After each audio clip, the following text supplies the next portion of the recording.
And thanks for joining us on Chicago Tonight. I'm Brandis Friedman. Here's what we're looking at. State lawmakers weigh in on the budget process as the deadline to pass a spending plan approaches. Former President Biden announces his prostate cancer diagnosis, a local doctor on what you should know about getting screened.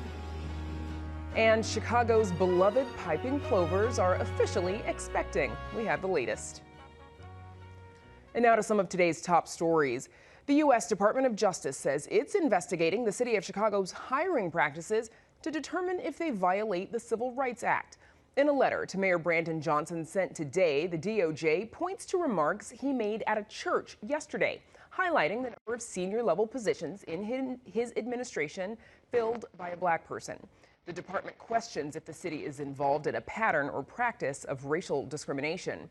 In response, the mayor's office says it's, quote, proud to have the most diverse administration in the history of our city. Our administration reflects the diversity and values of Chicago. Unfortunately, the current federal administration does not reflect either. After weeks of speculation, Congresswoman Lauren Underwood announces she will not run for Dick Durbin's Senate seat. She made the announcement in an interview just hours ago on CNN. When I reflected on the way that I could best serve families in Illinois and around the country, I've really decided to stay in the House of Representatives. I'm in leadership, and to help the D-Trip as we seek to reclaim the majority. In the interview, Underwood also addressed an NBC Chicago report that Governor J.B. Pritzker was trying to deter her from running for the Senate seat. When asked whether the governor had pushed her out of the race, she replied, quote, absolutely not. The governor has also denied discouraging anyone from entering the primary. Pritzker has endorsed Lieutenant Governor Juliana Stratton in the Senate race. Representatives Raja Krishnamurthy and Robin Kelly have also announced they are running. Cook County's top prosecutor is renewing calls for a new state law that would define attacks on reproductive health care centers as terrorism. It comes days after a California fertility clinic was bombed. Cook County State's Attorney Eileen O'Neill Burke is calling on Illinois lawmakers to pass a bill that would amend the terrorism article of the state's criminal code to include language protecting reproductive health care facilities. Authorities say a 25-year-old man detonated a car bomb Saturday that injured 4 people and damaged a fertility clinic in Palm Springs, California. According to authorities, the man the FBI believes was responsible left behind, quote, anti-pro-life writings before carrying out an attack investigators called terrorism. ComEd customers might notice an increase in their bills this summer, starting in a couple of weeks. The watchdog group Citizens Utility Board, or CUB, says there may be a silver lining, but still blames the increase on poor policies. Customers could easily end up paying well over $100 extra on their power bills over the next 12 months. And the infuriating fact is that this was a completely preventable situation. Unfortunately, this price spike is because of years of bad policy at the regional power grid operator for ComEd territory. That's a little-known organization called PJM Interconnection. CUB says it expects ComEd's utility supply rate for June through September to be about 45% more than what it was last June. But a credit through the Climate and Equitable Jobs Act will provide some relief, reducing that cost by about 17%. The group says the increase is caused by the soaring cost of reserve power and urges the utility to work with customers struggling to afford their bills this summer. Among the gifts Vice President J.D. Vance gave the Pope during his visit today, a personalized Chicago Bears jersey. This, of course, is Chicago Bears jersey. Good choice. With your name. You can probably imagine in the United States, people are extremely excited about you. Vance delivered the jersey bearing the name Pope Leo, along with a letter from President Donald Trump and an invitation to the White House. The Veep, who converted to Catholicism in 2019, led the U.S. delegation, which included Secretary of State Marco Rubio, to the pontiff's first formal mass yesterday.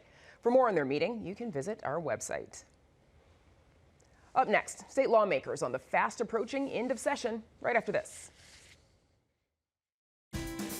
Chicago Tonight is made possible in part by the Alexandra and John Nichols family, the Jim and Kay Mabey family, the Polk Brothers Foundation, and the support of these donors.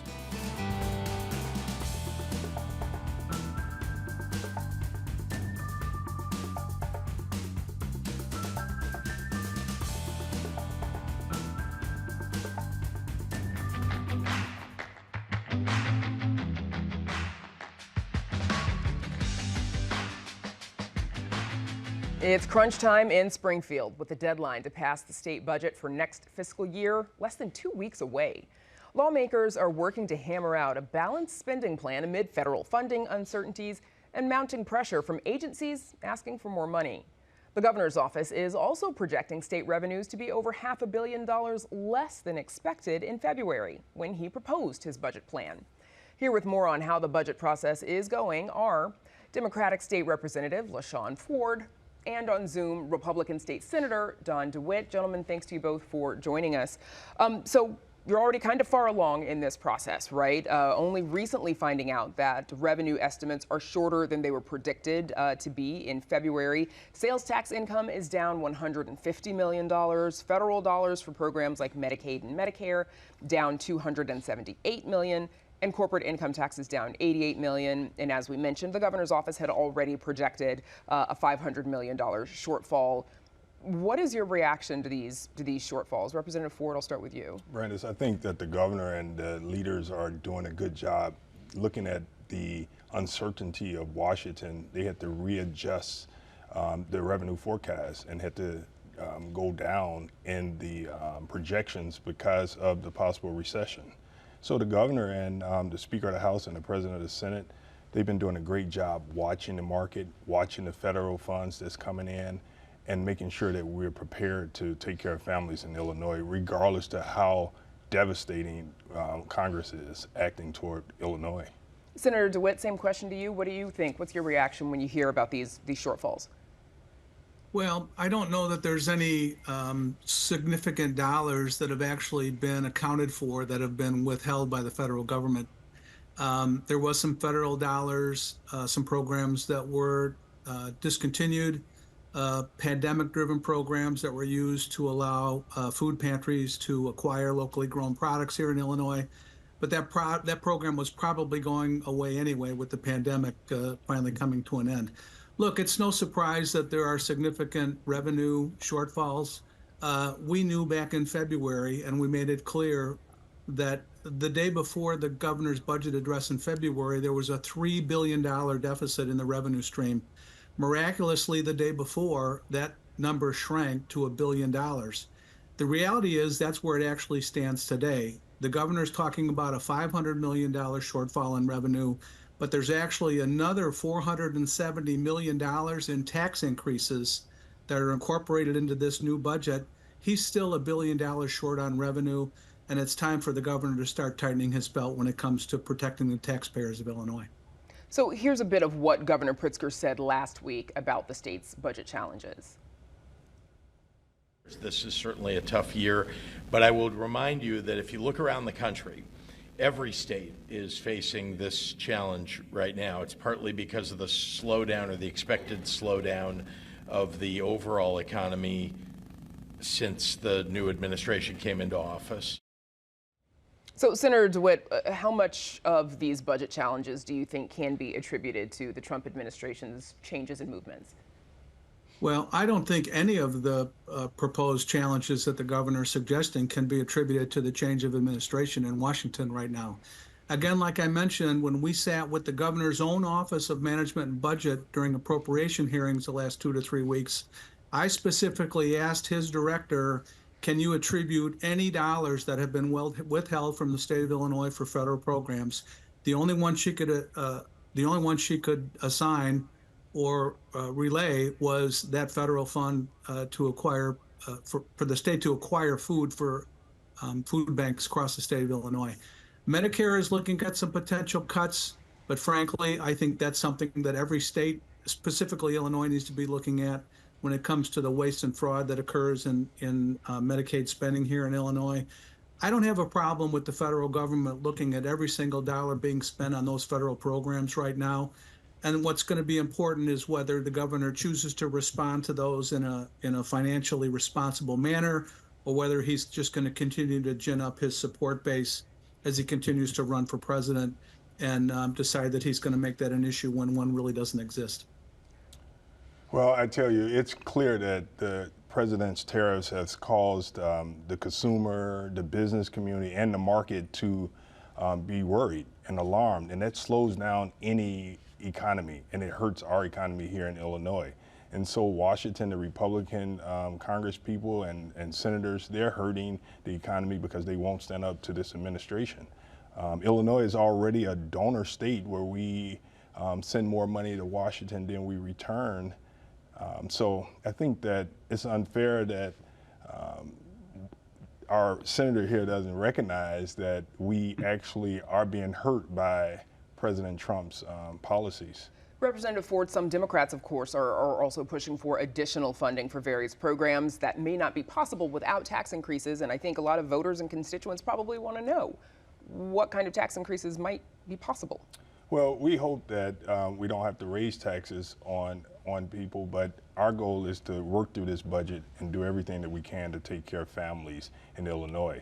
We know that we've lost, actually, our higher ed appropriations, and we've lost almost $300 million in federal money from this administration alone. And that's a problem. $300 million, that impacts our students going to college, to our public universities. And, you know, we know that the people that suffer from opioid challenges, substance use disorders, there are nonprofits out here. It's not just our universities, but there are nonprofits that's partnering with the state to take care of the most vulnerable people, the homeless population. Their funds have been cut. And so we have a problem because the federal government has our economy in an uncertain state. And meanwhile, agencies like the Regional Transit Authority and Chicago Public Schools are calling on the state to provide more funds. Senator DeWitt, I'll come to you on this one first. What is the likelihood of the state coming to the rescue for those? Well, I think regarding the RTA specifically, I think what we are looking at are potential new revenue streams that can help solve the problems that the RTA is currently having. There's no question that the pandemic significantly reduced the number of travelers using mass transit across Chicago every day, and federal dollars that were appropriated through ARPA funding have dried up. Very similar to the situation we are now facing here in Illinois. Those federal dollars that were granted the state of Illinois have now dried up. And for years, we've been cautioning the governor that we have to start tightening our belt. Instead, he went ahead and incorporated those revenues into operations and administrative programming that now there's no revenue around to support. To my friend, Representative Sean's comments, you know, we are 47th in the nation with regards to our economic stability. We have one of the highest unemployment rates in the nation. Those aren't problems created in Washington, D.C. Those are problems created right here by the governor, who continues to spend every dollar he can get his hands on. A 32% increase in the state budget since he came into office in 2019. My life is not 40% better. My friends, neighbors' lives are not 40% better, but the state of Illinois is continuing to spend every dollar they can get their hands on. Senator, we've got about 25 seconds left. I'm going to give Representative Ford a chance to respond to that. It's important to note that our FY25 budget had no ARPA money in it. We ran our budget without any federal money from the COVID fund. So I think it's just important to note that if you are a regular person and you're not a part of the 1%, the Republicans in Washington, they're going to hurt you. And they're going to cut your food, they're going to cut your health, they're going to cut education. And I think we have to stand up to the Republicans in Washington. All right, I'm guessing Senator DeWitt probably has a different feeling on that, but we'll have to get that next time we have the two of you here. We're out of time. Thanks to you both, Representative LaShawn Ford and Senator Don DeWitt. Appreciate it. Thank you. Thank you. Thank you very much. Up next, former President Biden's diagnosis puts a renewed spotlight on prostate cancer.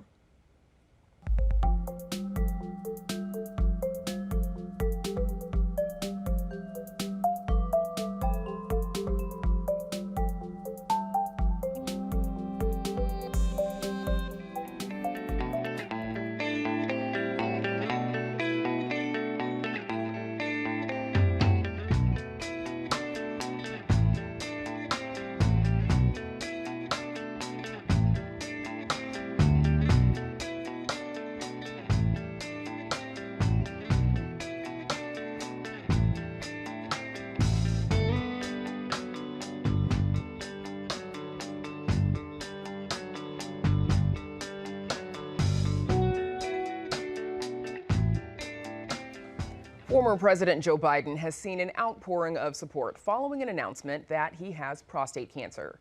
The 82-year-old shared his diagnosis on Sunday, calling it, quote, aggressive, and adding that it's spread to his bones. The American Cancer Society says about 1 in 8 men will receive the same diagnosis in their lifetime, and doctors are reminding patients how to catch it early. Joining us with more now is Dr. Hitan Patel, a urologic oncologist at Northwestern Medicine. Dr. Patel, thank you for joining us. Yeah, thank you for having me. So we mentioned 1 in 8 men will be diagnosed with this. Give us a sense, how common is prostate cancer, especially among men former President Biden's age? Yeah, prostate cancer is very common. If you live long enough, most men are going to get prostate cancer, but it doesn't mean that it's going to be one that needs to be found or is going to be aggressive. But we do try to find aggressive cancers and those that have family histories or significant histories or as early as we can. The announcement from Biden's office said that his cancer is aggressive and that he is a 9 on the Gleason scale. Explain for us, please, what that means and what it indicates. Yeah, we quantify how aggressive a prostate cancer is primarily by the grade, also called the Gleason grade. The modern grade group system we use, it usually goes from 1 through 5 to be more intuitive, but the old school numbers went through 6 through 10. So he had a Gleason score 9 on the old group, but that's a 5 on the current system, so the highest you can have. And so those that are 4 or 5 on this scale have a higher risk of spreading, and usually to the lymph node or bones, and unfortunately his is in the bones, which means he's at a stage 4. Does that grade also have any indication for what kind of treatments might or might not be pursued? Yeah, and many high-risk prostate cancers, grade group 4 and 5, actually are still localized to the prostate, so they could be potentially cured with radiation or surgery. But we think of metastatic cancers as ones that we can control, but not usually cure. So treatment for men with metastatic prostate cancer, like what's been described that President Biden may have, usually it's hormonal therapy. And so hormonal therapy, also called androgen deprivation therapy, is treatments that can be an injection or a medication that can lower a man's testosterone levels to lower castrate levels. And that helps shrink or keep the prostate cancer from spreading. And that can work actually very well for a long time. But like I mentioned, it's not generally curable in most cases. And there are other things you can do as well. But that's the mainstay of treatment, is hormone therapy. And when you say for a long time, for an 82-year-old with cancer, with metastatic cancer, what's a long time? Yeah, it can still be years. So a lot of men that even have metastatic or advanced prostate cancers may be able to control it with the new therapies. At least in the last 10 years, hormone therapy has gotten even better. We try not to use it because we want to cure men before they have metastasis. But when you have it, it can be years where, as long as it's responding to the hormone therapy, it can stay under control, where a lot of men will actually die of other natural causes rather than the prostate cancer when it's caught or treated appropriately. What does this mean then for the quality of life for someone with that? Obviously, it can be treated, but what's it going to be like for him? Yeah, I think for someone who has a metastatic prostate cancer, the hormone therapy really does cause, sometimes menopause-like symptoms, hot flashes, fatigue. Those are things that are pretty common, but can be controlled, and some men may not have as bad of side effects as others. But generally, we think of it as potentially less side effects than something like chemotherapy or other therapies you might think of for metastatic cancers to have. But there are roles for those therapies as well. It's just hormone therapy in general will cause that. And it can also make your bones a little more fragile. So things like keeping calcium up and keeping bone health is very important, and medical oncologists help manage that. What kind of factors are taken into consideration when doctors are deciding on a treatment plan? Yeah, I think first is it localized or not? Because if it's localized to the prostate, that's going to take us down one pathway of attempting cure. If it's not localized to the prostate, then we have to think about, well, what's the man's life expectancy? Are there other medical problems that might outweigh this problem? Hormone therapy, I think, is still a mainstay of treatment, but we can intensify treatment, and it really depends on their general other health. And so there are many men who are very healthy, active, that we can go in more intense on treatment, and we'll extend their lives. And hopefully the goal is that they die of something else before this is what causes death. Biden's cancer, stage 4, and we often hear with cancer, early detection is key, and that's the key to catching it. Would that have helped here? Because surely he was having regular health screenings. Yeah, I think the current paradigm is that if men are in their 50s to 70s is probably the best time to diagnose or find prostate cancer. And ideally, we're trying to find it localized. Doesn't mean it happens. There are younger men who have metastatic prostate cancer. that can be in their 50s, even in their 40s. Men with risk factors that are Black or have family history or genetic risk factors, they may want to start in their 40s. So screening is important and can prevent metastasis, but not all the time. Even men who have been treated for localized prostate cancers may have a recurrence. But I would say that there are things you can do to help find it early. A PSA blood test, which is a simple blood test primary care doctors may be doing, can be done early on and can find these. But even if you are getting screened, generally guidelines say to stop at age 70. I think that's appropriate for most people, but when you're very healthy or you're going to live a long time, it may be something we can adjust, 75, 80. It's not unreasonable depending on your life expectancy. A lot of these cancers, unfortunately, take 10, 20 years before they're going to cause any trouble. And so if you were diagnosed early, we can treat them. But if you're not sure if you have a 10, 20-year life expectancy or doctors think you have other medical problems, it may cause you more harm than good to treat them. And so a lot of times we're not looking for it unless it's more aggressive. What do folks need to know about you? And you just touched on some of it, about when to screen, but also what questions to ask. Yeah, I think men in their 50s, 50 to 70 would be the ideal time to ask, hey, could I do a PSA blood test? That's the simplest thing to start with. And if you have risk factors, at age 40, getting a baseline value is not unreasonable. If the number is less than 1, that's a good factor to know. It does involve just a blood test to start. Most men are going to need nothing else. It's going to be a reassuring test. A digital rectal exam is something that most men may hesitate on, but it's not actually required for prostate cancer screening, even though it can help. And so that is optional. But the blood test, I think, is a good idea to initiate the conversation. And we have good tools as urologists that if someone needed to see us, we can nowadays make more rational decisions because of these other tests we have, like getting imaging, which was not a standard 10 years ago. So last 10 years, a lot of treatment, not just for advanced prostate cancers, but just finding the right ones and finding them early is out there. Okay, and you addressed the one that I wanted to be sure we got to, because a lot of men are concerned about the digital rectal exam that you mentioned, but you got to it, and that's where we'll have to leave it. Dr. Ethan Patel, thank you so much for joining us. Yeah, no problem. Thank you. Up next, an update on Chicago's 2 most famous beachgoers, but first, a look at the weather.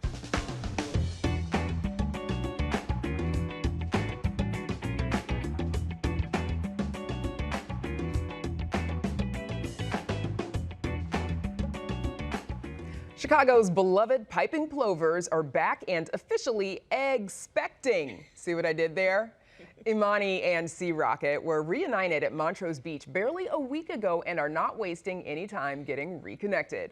Our Patty Wetley joins us now with more. So let's back things up, Patty. Remind us why the plovers breeding in this area is such a big deal in the first place. Yeah, I know that there's people out there who are like, why with the plovers all the time? But remember, they're a listed endangered species. There's only a couple hundred of them across the entire Great Lakes.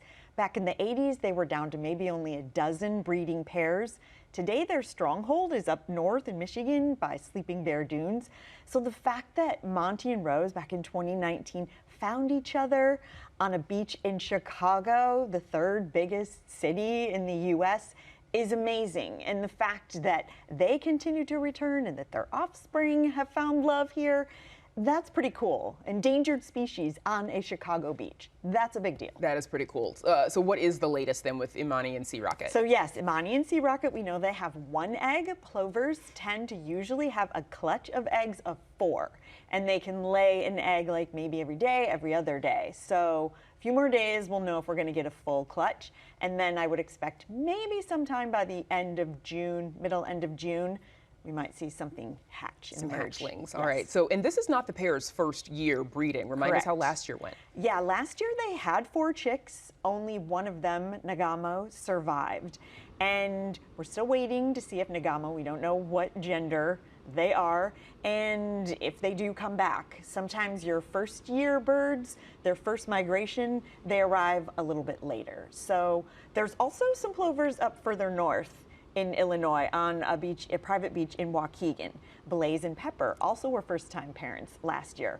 They're back. We're waiting for an announcement on their nesting success and if any of their chicks from last year make it back. So more excitement. We could have a plover explosion in An Illinois. explosion of plovers, Yes. right? So other plovers, as you've mentioned, across the Great Lakes, Yes. they've been nesting too. Yeah. When are these eggs expected to hatch? What are we? You know, some of them got busy pretty fast. They got back fast and laid eggs fast. So we might have some of those starting toward the end of this month. We'll see. We'll see. Okay, Yes. I think we're all looking forward to it. I know that you will you'll I'll remain keep you on up to Plover date. Watch I for us will. for Ploverama, Plovermania. We've got to come up with something cool. Yes. Okay, Patty Whiteley, thank you so much. And you can read Patty's full story on our website. It's all at WTTW.com/news. And that's our show for this Monday night. Join us tomorrow night at 5:30 and 10. Now, for all of us here at Chicago Tonight, I'm Brandis Friedman. Thank you for watching. Stay healthy and safe, and have a good night.